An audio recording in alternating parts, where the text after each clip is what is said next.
We know that psychological safety is so important for learning, for growing, and having that sense of belonging. So, my first question is, what's one thing L&Ds can do to nurture psychological safety and courage? Totally. I mean, when we talk about psychological safety and courage, my brain goes to like two places. When it comes to courage, one of the things I want people to constantly be asking is kind of like, for the sake of what? Like, what is the cost of not building psychological safety? And for teams, it can be monumental, right? Teams that don't have psychological safety, they don't learn well. They have a really hard time learning from mistakes. They have a hard time trusting each other. So I think to have the courage it takes to sometimes build these really safe teams, we have to know like what's at stake. And so I think one kind of answering that question of like what happens if we don't do this is really important to really engender that courage.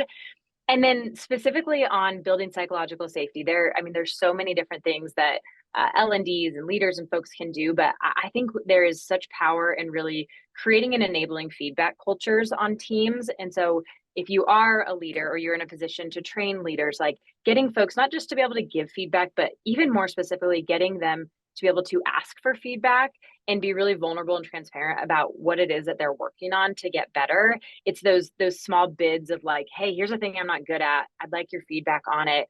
And then someone responds, and if you respond well to that feedback, it really starts to build kind of that trusting relationship that then we can kind of talk about a bunch of other strategies and tactics. But I think it really starts from some of those kind of honest conversations around feedback.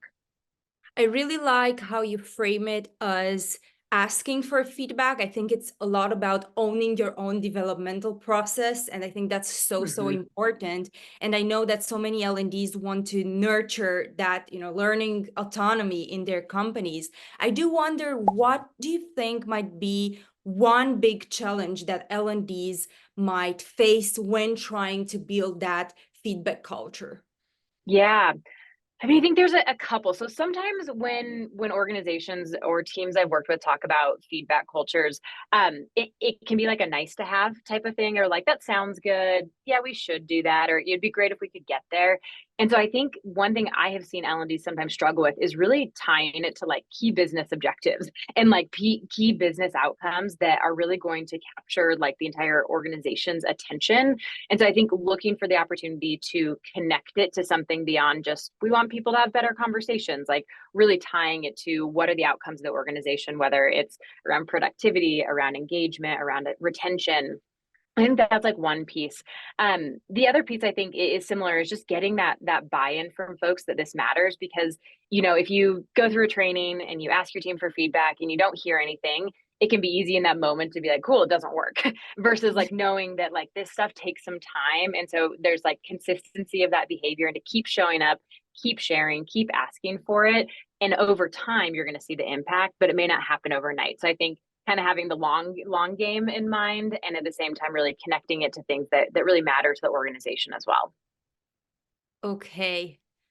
And is there one thing that people can do to start exploring psychological safety, to start exploring not only the challenges, but also some solutions that they can use in nurturing feedback culture, psychological safety, courage, and all of that?